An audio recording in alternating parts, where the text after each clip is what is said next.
Tell you that America's best days are behind us. They'll tell you that the future does not offer the same promise and hope of our days gone by. But folks, I believe that our best days are yet to come, provided that you and I do what Americans in the past have done, and that's roll up our sleeves, put on our boots, and go to work at bringing America back. Now, my wife Monica and I both come from very humble backgrounds. I bought my first car with money I saved up making roast beef sandwiches at Arby's.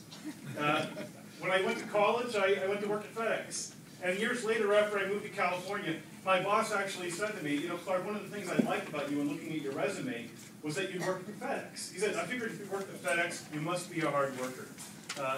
Although I was born in Indiana, I've lived in the South Central Coast for 10 years, and this is my home.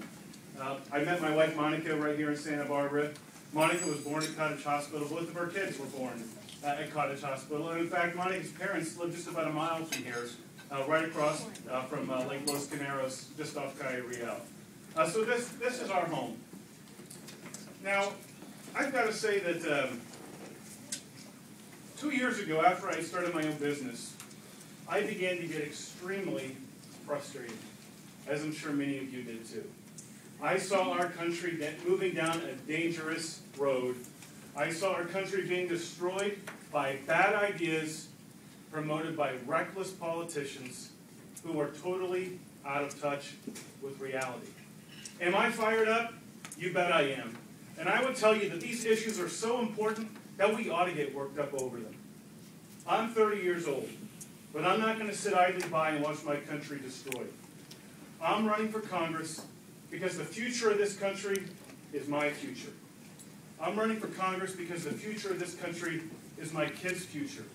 And I'm running for Congress because I believe it is time that we restore the shine to our city on the hill. Now, there are those in this campaign that have tried to make my age an issue. But let me say this. Nobody who I have ever met has ever had a problem with my age. And let me say this as well. Because we talked about the strict interpretation of the Constitution, the founders were very clear on this point as well. 25 years was the age requirement. And if you'd like to see my birth certificate, we've come to a point where as a country we have to make some decisions. Are we a country that values individual liberty and responsibility, or are we a country that believes Washington knows best? In this election, voters will have a choice. They'll have a choice between a candidate who supports the business-as-usual approach that has brought this country to the brink of financial collapse, or they could choose a candidate that has a background and a vision for the future rooted in the principles of the past that can get this country moving again. I have decided that the best thing that I could do for my country today is to step out of Reagan's shadow. As many of you know, I spent several years with the organization preserving President Reagan's ranch.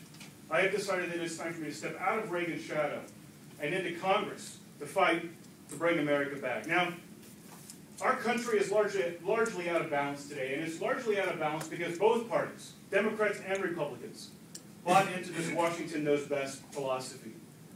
And it's the wrong philosophy. It's the wrong path. There's a problem, don't worry, the federal government has a program to fix it. But that's not the American way. The American way, what makes America great are the people in this room. What makes America great are our doctors, our entrepreneurs, our scientists, men and women who still believe in the American dream and strive for the American dream every day. That's what makes this country great. Washington, though, is broken. Now, we have one candidate in this race who will tell you all about his trips to Washington. He'll tell you all about his great contacts there. He'll tell you he knows how Washington works. Folks, I know how Washington works. It does not work. Washington is broken. Now, there are many issues we need to address. Look at all of them. Healthcare, tax reform, federal spending. The list goes on and on and on. The common problem with all of these issues is that we have bought into the philosophy that government knows best. Washington knows best. When I go to Congress, I will make decisions that will unleash the power of the American people, not take power from them. I will make decisions to unleash the power of the people of this country, not take power from them. Folks, our time is now. Now is the time to bring America back. It's not the government. It's not increased government spending that will bring America back. It's unleashing America's entrepreneurial spirit. The only stimulus that this country needs is for the United States Congress to get out of the way. And I believe that across this country, and right here on the South Central Coast, the voters are saying, you all are saying, we are increasingly saying, Lois, get out of the way. This is our rendezvous with destiny. Our task is to bring America back. And so I will close, as I so often have, in quoting Ronald Reagan. Mike, you know, all those years I spent at the Reagan Ranch, I can't end the speech without quoting Reagan. Our time is now. Our moment has arrived. We stand together, shoulder to shoulder, in the thickest of the fight. Folks, I need you there with me, standing shoulder to shoulder with me in this fight. That's why I'm asking for your vote. That's why I'm asking for your support in this campaign. Because this is our task, to bring America back. Thank you.